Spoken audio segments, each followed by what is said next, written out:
Hello everyone, HP foods YouTube channel থেকে জানাই আপনাদেরকে স্বাগতম।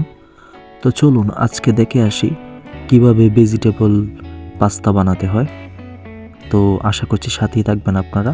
তো চলুন শুরু করা যাক। ফার্স্টে একটা প্যান বসায় নিব, তো ওইটাতে পরিমাণ মতো পানি ঢেলে দিব।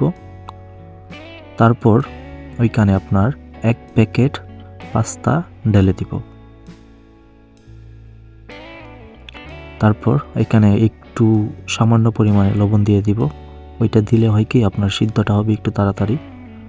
তারপর আপনার এটা সিদ্ধ হইতে হইতে কিছু পরিমাণ পেঁয়াজ কলি কেটে নেই। তারপর সিদ্ধ হওয়ার পর একটা প্যান বসাই নিব। ওইখানে আপনার সামান্য পরিমাণে তেল ঢেলে দিব। ঢেলে দেওয়ার পর আগে থেকে সিদ্ধ করা কিছু আপনার ফুলকপি আছে, আগে থেকে সিদ্ধ করা, ওইগুলো ভেজে নিব। তো ফুলকপিটা আপনার হালকা করে ভাজতে হবে। সময় স্বল্পতার জন্য আমি সবগুলো ভিডিও কোনটা কোনটা কাটছি এইগুলো দেখাইতে পারে নাই। তো এখানে সামান্য পরিমাণ হলুদ দিয়ে দিব। তারপর সামান্য পরিমাণ মরিচ দিয়ে দিব, শুকনো মরিচের গুঁড়া। তারপর নাড়াচাড়া করে সেটা খুবই সামান্য পরিমাণে লো ফ্লেমে রেখে ভেজে নিব। তারপর পরিমাণ মতো লবণ দিয়ে দিব একটু।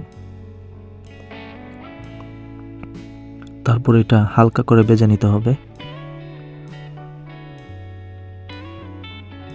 একটু নাড়াচাড়ার মধ্যে রাখতে হবে, কারণ পোড়া লাগলে আবার অনেক সমস্যা হবে।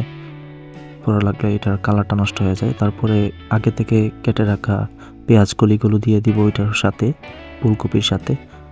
তো ওইটার সাথে দিয়ে দিলে আপনার ফুলকপির সাথে একটা আলাদা রকম একটা গ্রান বের হবে। তারপরে এটা আবার হালকা করে একটু ভাজাও হয়ে যাবে। তো ভাজা কমপ্লিট। তারপর আপনার একেবারে ফাইনাল যে তেলটা দিতে হবে, একেবারে সব কিছুর জন্য পরিমাণ মতো আপনারা তেল দিয়ে দিবেন, যার যতটুকু প্রয়োজন। তো আমি আপনার প্রয়োজন মতো দিয়ে দিলাম। তারপর আপনার পেঁয়াজ কুচি দিতে হবে। তারপর আপনার এখানে আমি ঢেলে দিব কাঁচামরিচ কুচি। তারপর আপনার আগে থেকেই আপনার কুচি কুচি করে কাটা টমেটো এখানে ঢেলে দিব।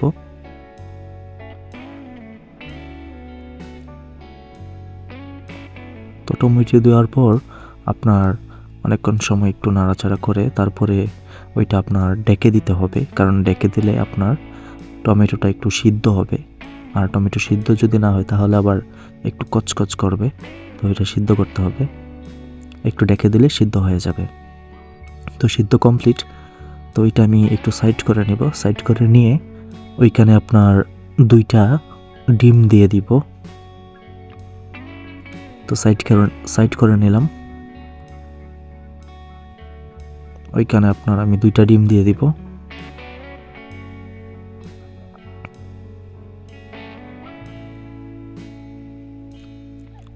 তো 2টা ডিম দেওয়ার পর ওইটা আপনার হালকা করে ভেজে নিতে হবে। আপনার সেটা যেন একটু জোরজোরে টাইপের হয় আর কি, সেটা এটার সাথে যেন মিক্সড হয়, যেমন পাস্তাটার সাথে মিক্সড হয়।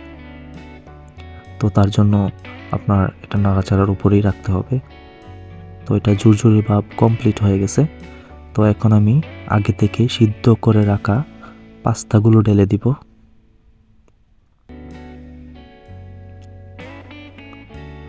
তো পাস্তা ঢেলে দেওয়ার পর আপনারা অনবরত নাড়তে থাকবেন, কারণ নাড়ার উপর যদি না রাখেন আপনার কোন সময় পোড়া লাগবে বলতে পারবেন না। তো আগে থেকে ওই যে ফুলকপি এবং পেঁয়াজকলি ভাজাগুলো অ্যাড করে নিব। তো অ্যাড করে নেওয়ার পর আপনারা সেটা অনবরত নাড়তে থাকবেন, নাড়ার উপরেই রাখতে হবে। এটা সম্পূর্ণ নাড়ার উপর ডিপেন্ড করে। তারপর হচ্ছে আপনার লবণ দিয়ে দিব পরিমাণ মতো। তো সেটা ভালোভাবে যদি নাড়ার উপরে রেখে আপনারা লো ফ্লেমে রেখে যদি করতে পারেন তাহলে সেটা অনেক মজাদার হবে এবং কোনো দিকে আপনার সেটা পোড়া লাগবে না, দেখতে অনেক সুন্দর হবে, টেস্টও অনেক ভালো হবে। তো ধন্যবাদ সবাইকে এতক্ষণ সময় আমাদের সাথে থাকার জন্য। দেখা হবে নিশ্চয়ই পরের কোনো রেসিপিতে।